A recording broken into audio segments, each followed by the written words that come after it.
Start है। नमस्कार दोस्तों, स्वागत है आपका ग्रुप डी लॉक्स 2.0 पे। तो दोस्तों, आज की मैथ की सीरीज का हमारा 5वां वीडियो होने वाला है। बाकी 4 वीडियो मैं पढ़ा चुका हूं। अगर आपने वो वीडियो नहीं देखा है तो जाके इस चैनल पे देख लीजिए। आप में सब में थंबनेल लगा हुआ है, सब पे लेक्चर 1, लेक्चर 2, लेक्चर 3, लेक्चर 4 करके लिखा हुआ है, आप वहां से पढ़ सकते हैं।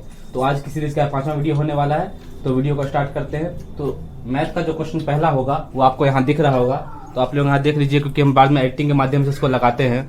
तो पहला क्वेश्चन इसमें आपसे कहा गया है कि 10 सेंटीमीटर त्रिज्या वाले वृत्त में एक्स वाई और पी क्यू क्रमशः 12 सेंटीमीटर और 16 सेंटीमीटर की लंबी दो समानांतर जीवाएं हैं। देखिए, समानांतर की बात की है इसने। तो अब देखिए, पहले एक वृत्त बनाते हैं। वृत्त की बात की गई, सबसे पहले वृत्त बनाइए एक। इसमें समानांतर जीवा कहा गया है, तो दो समानांतर जीवा हम बनाते हैं सबसे पहले। तो ये एक्स वाई है समानांतर जीवा एक, और दूसरा है पी क्यू। ठीक है, तो एक्स वाई इसने कितना कहा है? एक्स वाई जो है 12 सेंटीमीटर का है। ठीक है, जो कहा गया मैं वही कर रहा हूँ, कुछ एक्स्ट्रा नहीं कर रहा। आपसे बोला गया है कि पी क्यू 16 सेंटीमीटर का है, तो 16 सेंटीमीटर यहाँ लिख देते हैं। ठीक है, बोला समानांतर जीवाएं, दोनों जीवाएं केंद्र के विपरीत दिशा में स्थित हैं। केंद्र के विपरीत, तो यहाँ केंद्र होगा, केंद्र के विपरीत है। ठीक है, जीवाओं के बीच की दूरी ज्ञात कीजिए। तो जीवाओं के बीच की दूरी क्या होगी? बिल्कुल परपेंडिकुलर दूरी जाएगी, मानी कि ये वाली दूरी, बिल्कुल इसके बीच की दूरी हमें यहाँ से लेकर यहाँ तक निकालना है। तो दूरी को मान लेते हैं हम ए और बी मान लेते हैं। तो हमें क्या फाइंड करना है? ए बी फाइंड करना है कि ए बी की वैल्यू क्या है या क्या मान है ए बी का। तो देखिए, आपको क्या बोला? 10 सेंटीमीटर त्रिज्या। तो अगर हम इस बिंदु को यहाँ से जोड़ते हैं तो ये त्रिज्या हमारी आएगी दोनों। तो ये 10 त्रिज्या है हमारी, 10 सेंटीमीटर त्रिज्या है, ये भी 10 सेंटीमीटर त्रिज्या है। और जब भी परपेंडिकुलर डाला जाता है वृत्त के केंद्र से किसी भी जीवा पर, तो वो 90 डिग्री का एंगल बनता है, और एंगल बाइसेक्टर मतलब साइड बाइसेक्टर होता है। मतलब वो इस जो जीवा को दो बराबर हिस्सों में बांट देता है। मतलब ये 16 सेंटीमीटर है, तो आपका इतना जो होगा, ये पी से लेकर बी तक 8 होगा, और बी से लेकर क्यू तक भी 8 ही होगा। ठीक है, एक्स से लेकर ए तक क्या होगा? 6 होगा, और ए से लेकर वाई तक भी 6 होगा। अब देखिए, इसमें आप कंसेप्ट भी लगा सकते हैं, लेकिन इसमें ट्रिक लगाइए। जब ये 6 इधर साइड दे रखा है, 10 आपको हाइपोटेन्यूज यानी कि कर्ण 10 दे रखा है, तो आपका ये कितना आएगा? ये 8 आएगा। आप निकाल सकते हैं। तो यहाँ से लेकर यहाँ तक तो 8 आएगा। ठीक है, अब यहाँ आपको 10 दिया हुआ है, ये 8 दिया हुआ है, तो पाइथागोरस थ्योरम लगा के निकाल सकते हैं, ये 6 आएगा। ठीक है, आप आराम से निकाल सकते हैं। आप चाहिएगा तो ऐसे निकाल सकते हैं कि 10 का स्क्वायर माइनस 8 का स्क्वायर बराबर आएगा फिर ये आपका ओ और बी के स्क्वायर के। तो यहाँ से भी वही आएगा, आपका 6 आएगा। तो आप इससे अच्छा याद ही रख लिए, फॉर्मूला याद रखिए, कंसेप्ट याद रखिए, ट्रिक याद रखिए कि सीधे 10 है तो ये 8 हुआ, तो ये 6 आएगा। यहाँ पर आपको 6 दे रखा है, 10 दे रखा, तो ये 8 आएगा। तो दोनों के बीच की दूरी कितनी आई? तो दोनों के बीच की दूरी आई, आप 8 और 6 को प्लस कर देंगे। तो 8 और 6 को हमने प्लस किया, तो दोनों के बीच की दूरी आई 14 सेंटीमीटर, जो कि आपका ऑप्शन नंबर डी में दिया हुआ है, यानी कि ऑप्शन नंबर डी बिल्कुल सही जवाब होगा। मैं आपको दोबारा समझा देता हूँ। आपको सबसे पहले वृत्त बनाना है। वृत्त पर दो समांतर जीवाएं हैं जो केंद्र से विपरीत दूरी दिशा में है। तो एक इधर बना दिया, फिर हमने एक इधर बनाया। दोनों के बीच का जो रेडियस है वो 10 सेंटीमीटर में लिख दिया हमने। पाइथागोरस थ्योरम लगाया है, तो 10 ये है, तो 6 ये है, तो 8 बचेगा इधर से, और यहाँ पे 10 है, ये 8 है, तो ये 6 बचेगा। हमने दोनों को जोड़ा, हमारा 14 सेंटीमीटर क्वेश्चन आ गया आंसर में। तो बिल्कुल सही है। ठीक है, तो मिलते हैं नेक्स्ट क्वेश्चन। हमारा नेक्स्ट क्वेश्चन है जो आपको यहाँ दिख रहा होगा इस स्क्रीन पर। तो आपसे कहा गया है इस क्वेश्चन में कि एक तरल मिश्रण में 1/5 भाग अम्ल है, 3/5 भाग अल्कोहल है तथा बाकी शेष भाग पानी है। तो आपसे बोला गया है यदि मिश्रण की कुल मात्रा 20 लीटर है तो मिश्रण में कितना पानी है? तो आपसे पानी पूछा हुआ है। ठीक है, तो हमें बताया गया है कि 1/5 भाग अम्ल है। अगर कोई मिश्रण में 1/5 भागी अम्ल है, ठीक है, 1/5 भाग अम्ल है, फिर आपका 3/5 भाग क्या है?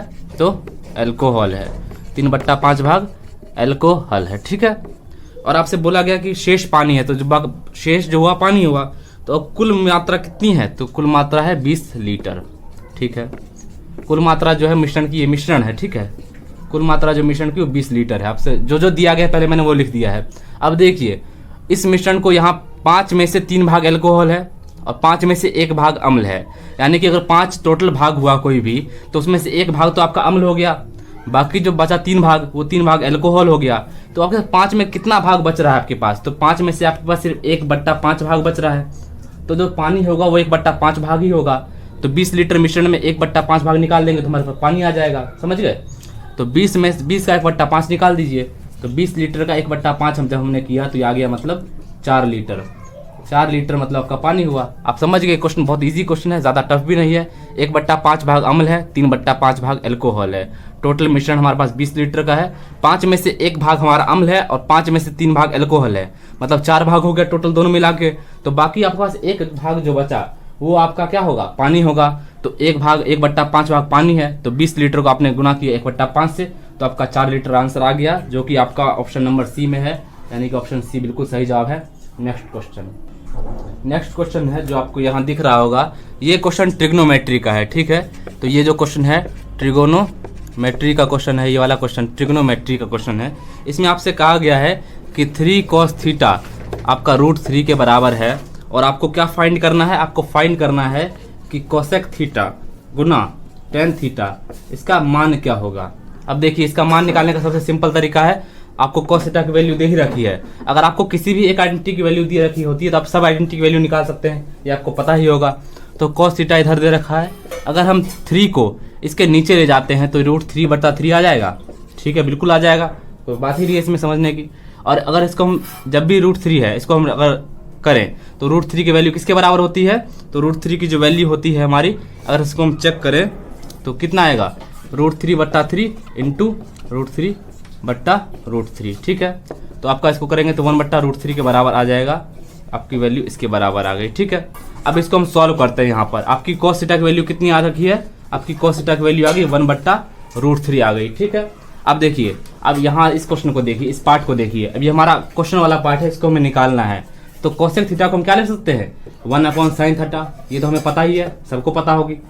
टेन थीटा को हम क्या ले सकते हैं, sin थीटा बट्टा cos थीटा, ये तो नॉर्मल बेसिक चीज है, आपको पता ही होगा कि टेन थीटा की आइडेंटिटी होती है sin theta upon cos theta, और कोसिकेंट थीटा की होती है 1/sin थीटा। अब यहाँ sin थीटा से ये sin थीटा कट जाएगा, बिल्कुल कट जाएगा, कोई दिक्कत नहीं है। तो आपका क्या बचा, 1/cos थीटा, ठीक है, 1/cos थीटा आपके पास बचा है। आपको cos थीटा की वैल्यू हमने निकाल ही दिया अभी यहाँ से, तो cos थीटा बराबर 1/√3 के है। तो अगर हम इसको यहाँ पुट करते हैं तो 1/1/√3 ये हम पुट कर सकते हैं।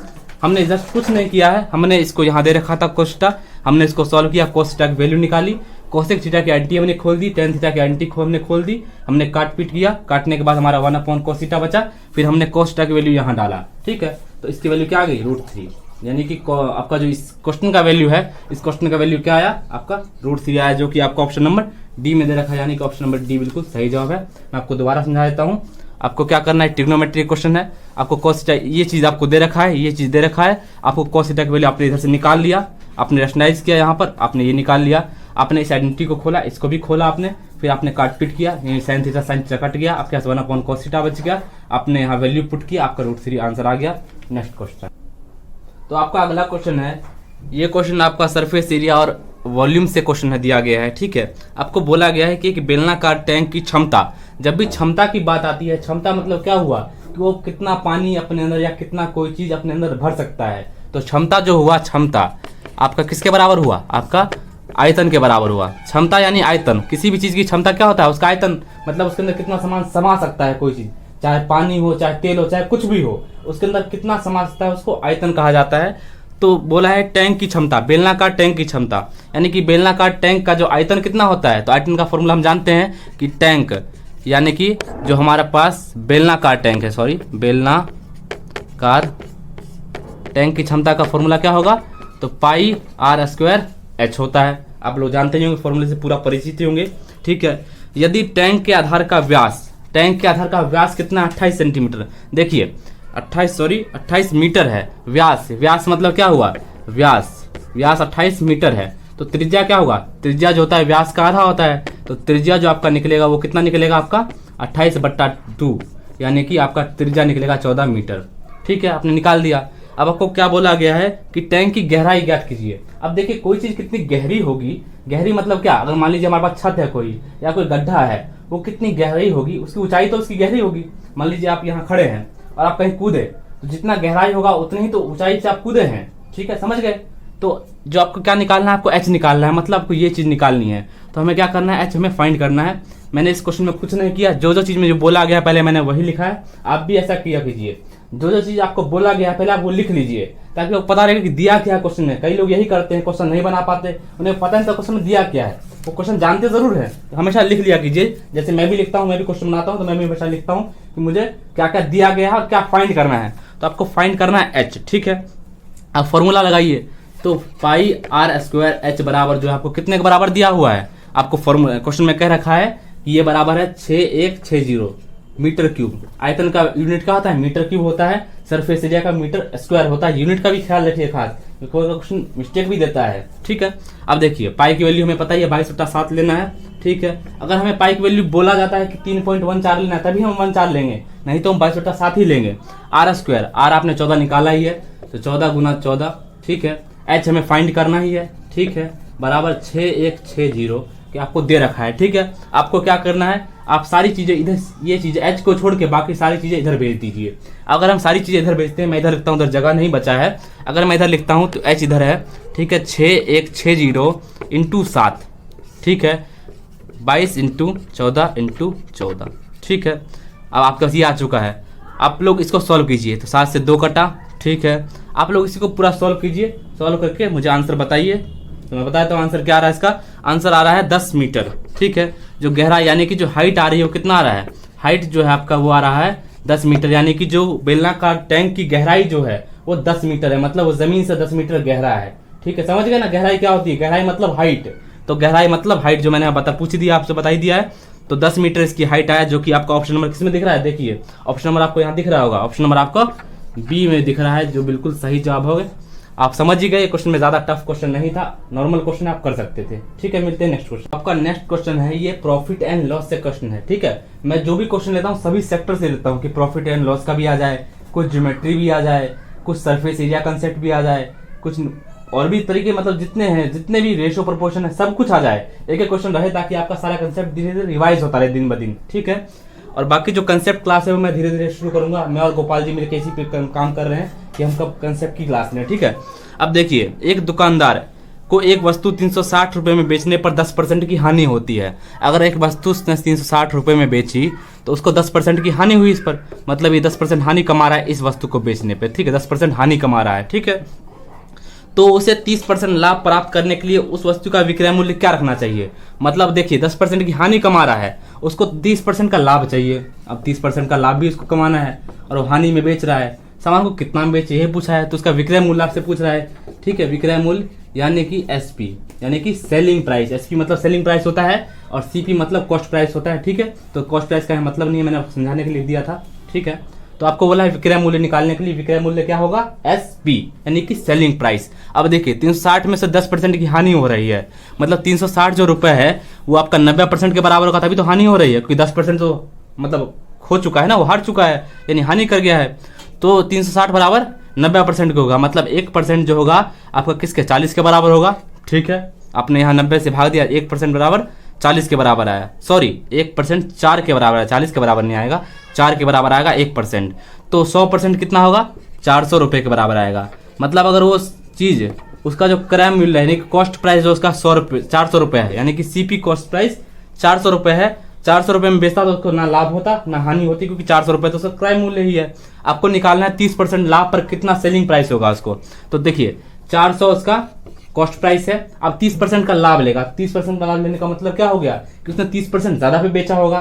तो अगर इसका 30% निकाले तो 30% कितना आ रहा है, देखिए चेक कीजिए। तो 4 तिया 120, हमने वैसे ही कुछ नहीं किया, 400 का 30% निकाला तो 120 रुपये आ गया, 400 का 30% 120 रुपये आ गया। देखिए उसका कॉस्ट प्राइस कितना था, उसका कॉस्ट प्राइस 400 रुपये था और उसने 120 का ज्यादा बेचेगा तभी तो 30% लाभ कमाएगा। मतलब 400 रुपये उसका कॉस्ट प्राइस हुआ प्लस 120 रुपये ज्यादा में बेचेगा, यानी कि 520 रुपये में अगर वो बेचेगा सामान को तो उसे 30% का लाभ होगा। इस क्वेश्चन को आप और भी तरीके से कर सकते थे। आप सीधे क्या करते, 400 रुपये का था, आप सीधे 130% भाग कर देते, 130% निकाल देते इसका, क्योंकि 30% बढ़ा के ही निकाल दिया हमने। यहाँ से भी करेंगे तो 4 तिया 13 चौके 52, यानी कि यहाँ से भी 520 आएगा। तो क्वेश्चन को करने के बहुत सारे तरीके होते हैं, आपको जो तरीका समझा आप उस तरीके से कीजिए, ठीक है। तो मिलते हैं आपसे नेक्स्ट क्वेश्चन। अगला क्वेश्चन आपसे बोला गया है कि एक मिश्रण में अम्ल और अल्कोहल का अनुपात 3:2 है, ठीक है, 3:2 दिया गया है। इस मिश्रण में 10 लीटर अल्कोहल मिलाने पे, तो ये अम्ल है, एसिड है और ये अल्कोहल है, ठीक है। और बोला है आपसे 10 लीटर अल्कोहल मिलाने पर, 10 लीटर अल्कोहल मिलाने पर आपका नया अनुपात 3:5 हो जाता है। तो आप शॉर्ट ट्रिक से कीजिए, पहले 5 को 3 से गुना कीजिए, फिर 3 को 2 से गुना कीजिए, तो 5 तिया 15 आया, ठीक है। और 2 तिया 6 आया, मतलब आप 6 माइनस कीजिए, ये आपका बराबर किसके आएगा, तो यहाँ तो कुछ नहीं बढ़ा यानी 0, तो 5 0 यानी कि 0 और प्लस 3 तिया 30 यानी कि ठीक है, यानी कि 30 आया। तो आपका कितना रेशो यानी कि 9 रेशो जो है आपका 30 के बराबर आ रहा है। तो आपका एक रेशो जो है आपका 10/3 के बराबर आएगा। तो आपको क्या बोला है कि मूल में अम्ल की मात्रा कितनी थी, तो मूल में अम्ल की मात्रा कितनी थी, 3 रेशो, तो एक रेशो 10/3 के बराबर है, तो 3 रेशो 10/3 गुना 3 के बराबर होगा, यानी कि आपका आंसर आएगा 10 लीटर मूल अम्ल की मात्रा थी। तो नेक्स्ट क्वेश्चन, तो आपका अगला क्वेश्चन जो आपको यहाँ दिख रहा होगा कि एक टेनिस खिलाड़ी ने अपने करियर में 5 मैच जीते हैं, उसने 5 मैच क्या किए, जीता है, ठीक है, 12 मैच उसने हारे हैं और 3 मैच ड्रॉ किया है, ठीक है। तो आपसे बोला है उसने अपने करियर में हारने वाले मैचों का भिन्न ज्ञात कीजिए। देखिए हारने वाले मैचों का भिन्न ज्ञात करने का मतलब सीधा कह रहा आपसे कि इसकी प्रायिकता निकालिए, यानी कि प्रायिकता, ठीक है, प्रायिकता निकालिए, यानी कि प्रोबेबिलिटी, यानी कि प्रोबेबिलिटी इसकी निकालिए। आपको पूछा है प्रोबेबिलिटी निकालिए हारने की, तो हारने की प्रोबेबिलिटी कैसे निकालते हैं, तो हारने की प्रायिकता कैसे निकालेंगे, प्रायिकता, तो प्रायिकता को कैसे लिखा जाता है, प्रायिकता लिखा जाता है पीई, यानी कि मतलब पीई लिखा जाता है, ठीक है। अब देखिए आपको जो फेवरेबल कंडीशन है, मतलब हारने का बोल रहा है, तो हारने का कितना मैच हारा इसने, 12 मैच हारा है इसने, और आपसे बोलना है प्रायिकता भिन्न निकालिए, तो टोटल मैच में भिन्न निकलता है, जितना हारा है और कितने मैच खेला है उस पर निकलेगा। तो 5 मतलब 12 मैच हारा है ये, और कितने मैच टोटल उसने खेले हैं, तो 5 3 8 और 12 20 मैच खेले हैं उसने। तो हारने की इसकी प्रायिकता यानी कि उसका भिन्न कितना हो जाएगा, तो काट दीजिए इसको, फिर इसको काटिए, आप कितने से काटिएगा, इसको आधे से काटिए 6 और 10, फिर काटिए इसको 3 और 5, यानी कि हारने की जो इसकी प्रायिकता होगी या उसकी हारने का भिन्न जो होगा 3/5 होगा। इसमें कोई आपको दिक्कत नहीं आनी चाहिए, बहुत ही इजी क्वेश्चन है, आपका ऑप्शन नंबर डी बिल्कुल सही जवाब होगा, ठीक है। तो नेक्स्ट क्वेश्चन, तो आपका नेक्स्ट क्वेश्चन है जो आपको यहाँ दिख रहा होगा, इसमें बोला गया है आपसे कि 250 यानी कि 250 से लेकर 1000 तक की कितनी संख्याएं 5, 6 और 7 से पूर्णतः विभाज्य होंगी। आप जानते ही होंगे जब भी ऐसा क्वेश्चन आता है तो क्या करना होता है, हमें जिस संख्या से विभाज्य करना होता है, मतलब इन तीनों संख्या से विभाज्य है, तो आप तीनों संख्या का एलसीएम लीजिए। तीनों संख्या का जब एलसीएम लेते हैं तो कितना आएगा आपका, इसमें कोई कॉमन चीज़ नहीं है, मतलब आपको तीनों गुना ही करना पड़ेगा।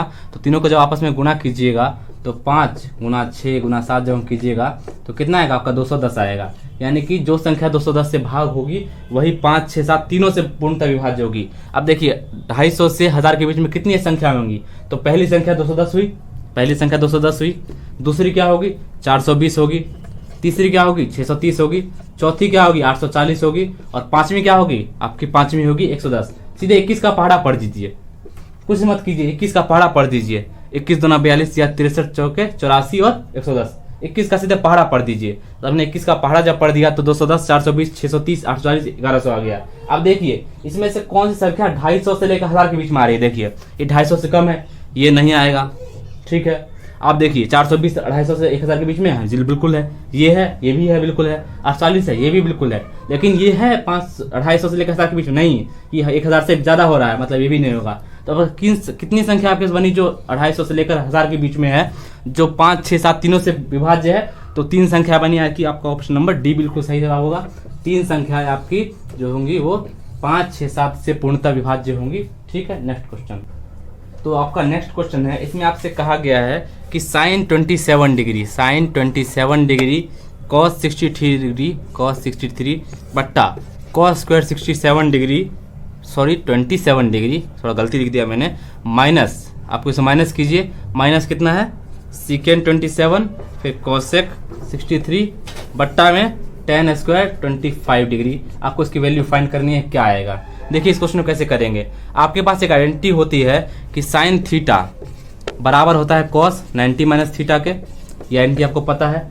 अब इसमें आइडेंटिटी लग जाएगी, इसमें एक आइडेंटिटी होती है कि सीकेंड थीटा जो होता है बराबर होता है किसके, कोसेक 90 माइनस थीटा के बराबर होता है, कोसेक 90 माइनस थीटा। अब देखिए यहाँ अगर हम लें तो cos 63 बराबर cos साइन 27 किसके बराबर होगा, cos 63 के बराबर, यानी कि हम अगर यहाँ साइन 27 लिख दें तो वो cos 63 के बराबर होगा, यानी कि हम cos 63 की जगह क्या लिख सकते हैं, साइन 27 लिखते हैं, तो साइन स्क्वायर 27 ऊपर हो जाएगा, क्योंकि यहाँ साइन 27 लिख दिया इस फॉर्मूले से लगा के हमने, और बट्टे में क्या है cos स्क्वायर 27 डिग्री, ठीक है। माइनस किया हमने tan स्क्वायर 45 की वैल्यू तो 1 होगी, क्योंकि tan 45 की वैल्यू तो हमेशा 1 होती है, तो ये तो खत्म, बात इसकी खत्म हो गई, ठीक है, एक आया। अब देखिए यहाँ से हमने सॉल्व किया तो यहाँ हम क्या लिख सकते हैं, सीकेंड 27 कोसिकेंट 63 को हम क्या लिखते हैं, इसको क्या लिखते हैं, इसको हम लिखते हैं सीकेंट 27। इस फॉर्मूले से आप ध्यान रखिएगा, फॉर्मूला देखिए, फॉर्मूले से मैं कुछ कर रहा हूँ, अपने मन से मैं कुछ नहीं कर रहा हूँ। देखिए फॉर्मूले में जो है, फॉर्मूले के हिसाब से अगर यहाँ हम 27 रखते हैं तो 63 के बराबर होगा।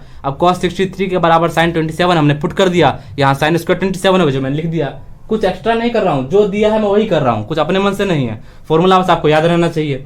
अब देखिए इसको हम लिखते हैं सीकेंट 27, तो यहाँ क्या बनेगा, सीकेंट स्क्वायर 27 बन जाएगा, डिग्री बन जाएगा, ठीक है। साइन अपॉन कॉस क्या होता है, sine square 27 upon cos square 27 क्या होगा आपका, tan स्क्वायर 27। एक्चुअली आपको मैंने अभी थोड़ी देर पहले ही पढ़ाया था कि sine theta upon cos theta क्या होता है, tan थीटा।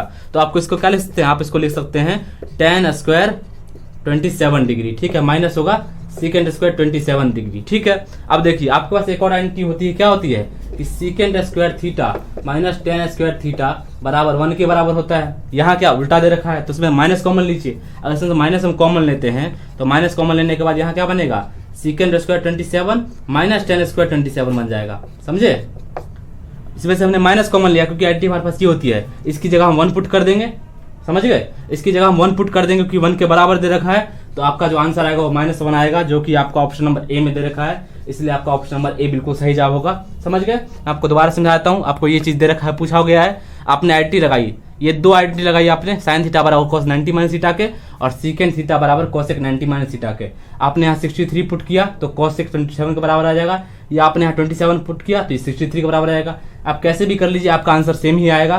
तो आपने ये करके यहाँ निकाला, यहाँ किया, और आपके पास एक आइडेंटिटी होती है कि सीकेंट स्क्वायर थीटा बराबर माइनस tan स्क्वायर थीटा बराबर 1 के होता है। तो आपको आइडेंटिटी याद रखिए। देखिए ट्रिग्नोमेट्री बनाने का एक आसान तरीका क्या है कि आपको सारी आइडेंटिटी याद होनी चाहिए। आपको आइडेंटिटी याद रहेगी, आप लगा सकते हैं। जिसको आइडेंटिटी याद नहीं उसके लिए क्वेश्चन हार्ड हो जाएगा, जिसको आइडेंटिटी याद है उसके लिए क्वेश्चन बहुत ज्यादा सिंपल हो जाएगा। तो आपका आंसर ए आएगा, ठीक है। आपको मैं क्वेश्चन का होमवर्क देने वाला हूँ जो आपको यहाँ पर दिख रहा होगा, ठीक है। मैं 5 सेकंड रुक जाता हूँ, आप स्क्रीनशॉट ले लीजिए, नहीं तो आप वीडियो पॉज करके इसका आंसर जरूर मुझे कमेंट बॉक्स में बताइएगा, ठीक है। तो रुकते हैं, ठीक है। तो देखिए आपको होमवर्क दिख ही रहा होगा, आप वहां से स्क्रीनशॉट लेके रख लीजिए, ठीक है। और दोस्तों मैं जो क्वेश्चन आपको होमवर्क दिया है तो कुछ लोग मुझे कमेंट कर रहे थे कि क्वेश्चन आप हार्ड देते हो होमवर्क में। देखिए दोस्त, हार्ड कुछ नहीं होता, हार्ड कुछ नहीं होता, सब कुछ आसान होता है। जो आपने चीज सीख लिया वो आपके लिए आसान, जो आपने नहीं सीखा वो बहुत हार्ड।